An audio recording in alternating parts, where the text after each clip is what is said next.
Now, as you've probably already heard by now, the New York Times has detailed how under Trump, the DOJ subpoenaed metadata from Apple related to accounts belonging to at least 2 Democrats on the House Intelligence Committee.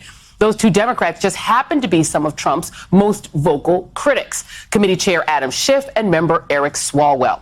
Their aides and family members, including a minor, were targeted too. The records were sought as part of an investigation into leaks of classified information. And let's just say Trump was never shy about who he thought was spilling his business.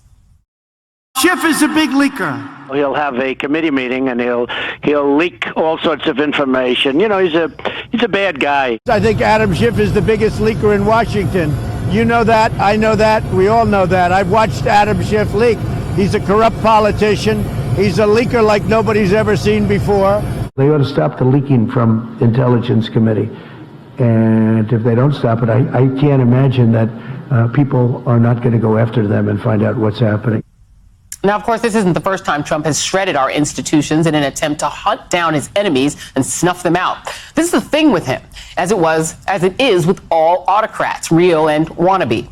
But this is a big deal, unprecedented in this country, and arguably worse than anything Richard Nixon did. The New York Times has called it a nearly unheard of move outside of corruption investigations, with former congressional officials saying they couldn't recall an instance in which the records of lawmakers had ever been seized in this way. The investigation started under Attorney General Jefferson Beauregard Sessions, remember him? And it was unsuccessful. But then, and here's the kicker, the dead-end probe was revived under William Barr after he replaced Sessions as Attorney General a year later. Doesn't it feel like those danger warning arrows always point back to Barr? Trump's hand of the king, the one who lied about the contents of the Mueller report, who personally ordered the violent dispersal of lawful protesters so Trump could pretend to know what holding a Bible feels like, and whose chilling fantasy dystopia involves virtually unlimited presidential power. Yeah, that William Barr, whose duty, as he saw it, was to serve as Trump's faithful protector, even when testifying before Congress.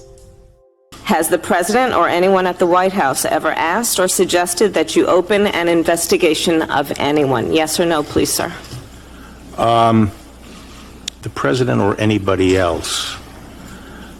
Seems you would remember something like that and be able to tell us. Yeah, but I'm trying to grapple with the word suggest. I mean, there have been discussions of matters out there that they have not asked me to open an investigation, but perhaps they've suggested. I don't know. I wouldn't say suggest. Hinted? I don't know. Inferred? You don't know. She was going to run out of synonyms there. Today, top Democrats in the Senate are calling for Barr and Sessions to testify under oath.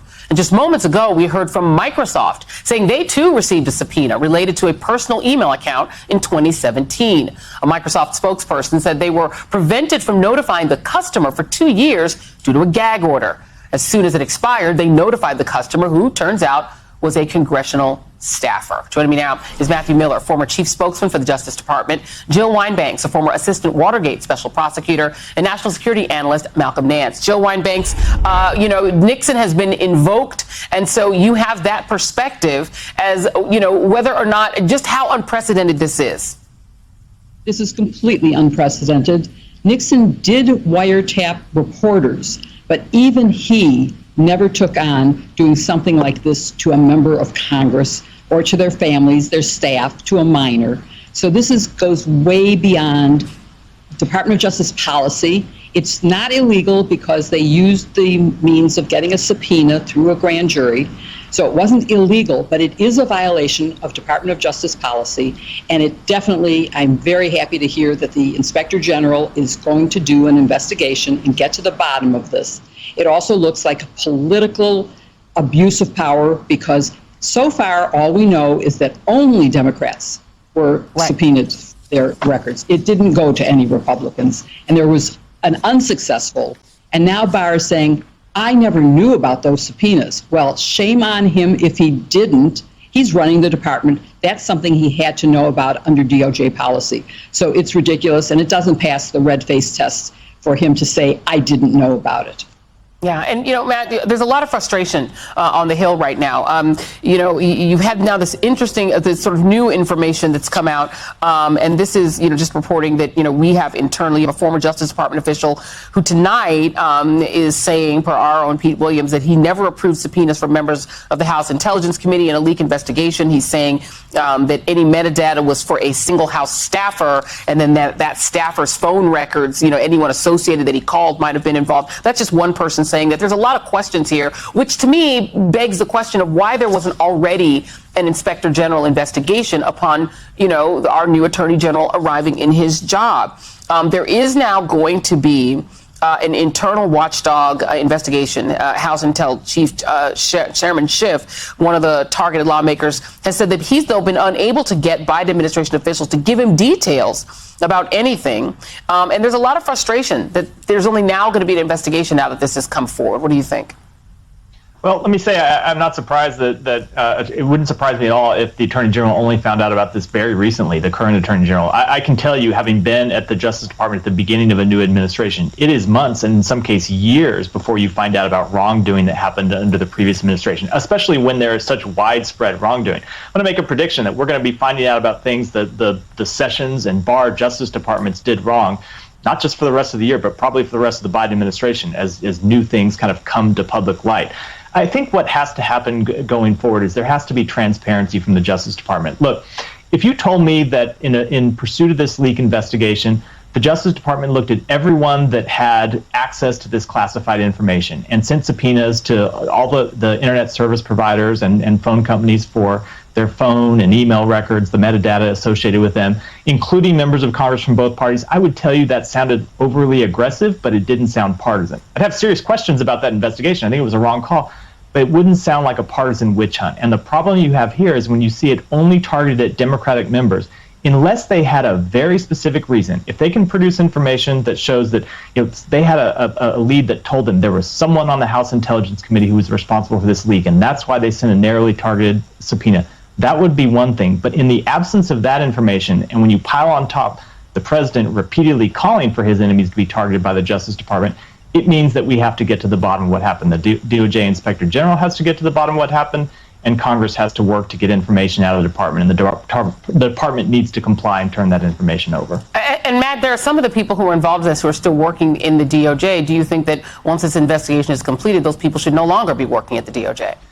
I think it's too early to say that. These are career public servants, and their job are to find leaks. And without knowing any more information about how they acted, I think it's too early to point fingers at them. Look, it is the job of the leadership at the top of the department to set the direction and to set the direction of these investigations. If it were, for example, that the career public servants were just following information where it led, that would be one thing. If they were told by their superiors, why don't you have a look at Adam Schiff? Why don't you have a look at Eric Swalwell?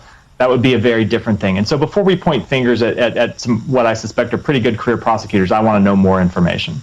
Malcolm, let me read you, first of all, this is House Intelligence Chair Schiff. He had a statement out today, and he said the incident must be viewed in the context of the systemic politicization of the Justice of the Department and its mission and other flagrant abuses. The Attorney General needs to do a full damage assessment of the conduct of the department over the last 4 years and outline all of the accountability and mitigation necessary to protect the public going forward. What stands out to me, Malcolm, and I don't know if it does to you, is that this was a closed investigation by the previous Attorney General that William Barr seemed to reopen. And he was known for being extremely partisan and believing the president should have unlimited power.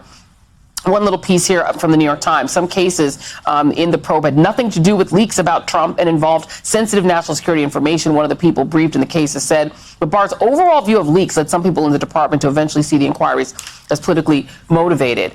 This is how autocracies operate, no? That essentially, the president can order his hand to the king to investigate anybody he wants.